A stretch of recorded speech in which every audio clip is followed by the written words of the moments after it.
وعلى آله وأصحابه أجمعين برحمتك يا أرحم الراحمين بحق لا إله إلا الله محمد رسول الله صلى الله تعالى عليه وعلى آله وأصحابه وسلم. الحمد لله منشئ الخلق من عدم ثم الصلاة من المختار في القدم ومن تذكر جيران بذي السلم مزجت دمعا جرى من مقلة بدم. مولاي صل وسلم دائما أبدا على حبيبك خير الخلق كلهم محمد سيد الكونين والثقلين والفريقين من عرب ومن عجم. هو الحبيب الذي ترجى شفاعته لكل هول من الأهوال مقتحم. ثم الرضا عن أبي بكر وعن عمر وعن علي وعن عثمان ذي الكرم والآل والصحابة ثم التابعين لهم أهل التقى والنقى والحلم والكرم. يا ربي بالمصطفى بلغ مقاصدنا، يا ربي بالمصطفى بلغ مقاصدنا، يا ربي بالمصطفى بلغ مقاصدنا واغفر لنا واغفر لنا واغفر لنا ما مضى يا واسع الكرم. أما بعد فأعوذ بالله من الشيطان الرجيم. بسم الله الرحمن الرحيم. ألا إن أولياء الله لا خوف عليهم ولا هم يحزنون الذين آمنوا وكانوا يتقون. صدق الله العلي العظيم وصدق رسوله النبي الأمين المتين الأمي الكريم الرؤوف الرحيم. ونحن على ذلك لمن الشاهدين والشاكرين والآمنين والمطمئنين والحمد لله رب العالمين. لي خمسة نطفي بها حر الوباء الحاطمة المصطفى والمرتضى وابنهما والفاطمة. غریبم یا رسول اللہ غریبم ندارم در جہاں جزدو حبیبم مرضدارم زشیارا لا دوائے مگر الطاف تو باشد طبیبم. بری نازم کے ہستم امت تو گناہ دارم ولیکن خوش نصیبم. الہی خیر گردانی بحق مصطفیٰ و مرتضی و شاہ جیلانی و شاہ سمنانی. اس مبارک اور مسعود محفل اسے پاک میں کچھ کہنے سننے سے پہلے اپنے اسلاف کے طریقے کے مطابق صاحب لولاق سیاح افلاح خاتم پیغمبران شفیع مجرمان انیس بے کساں چارہ ساز درد بندہ رحمت عالمیہ شفیع مجرمان خسرو خوباں سرور لالا رخاں امام کائنات مالک کائنات مختار کائنات مقصود کائنات باعث تخلیق کائنات وجہ تکوین کائنات مصطفیٰ جان رحمت شمع بزم ہدایت نوشہ بزم جنت ہم فقیروں کی ثروت نوبہار شفاعت مطلع ہر سعادت مقطع ہر سیادت نبی رحمت شفیع امت ارواحنا فدا صلی اللہ علیہ وآلہ وسلم کی خدمت اقدس بابرکت میں انتہائی اخلاص کے ساتھ اس یقین کے ساتھ کہ فریاد امتی جو کرے حال زار میں ممکن نہیں کہ خیر بشر کو خبر نہ ہو. اس یقین کے ساتھ کہ واللہ وہ سن لیں گے فریاد کو پہنچیں گے اتنا بھی تو ہو کوئی جو آہ کرے دل سے. اس یقین کے ساتھ ہم یہاں سے پکاریں وہ وہاں پہ سنے مصطفیٰ کی سماعت پہ لاکھوں سلام. درود شریف پیش فرمائے.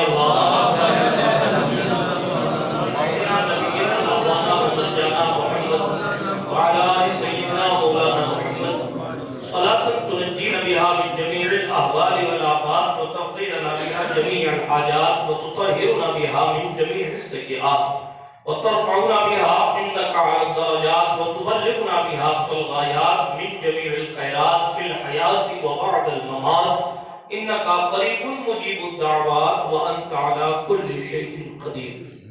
تمنا درد دل کی ہے تو کر خدمت فقیروں کی. تمنا درد دل کی ہے تو کر خدمت فقیروں کی. نہیں ملتے یہ گوہر بادشاہوں کے خزینوں میں. نہ پوچھ ان خرقہ پوشوں کی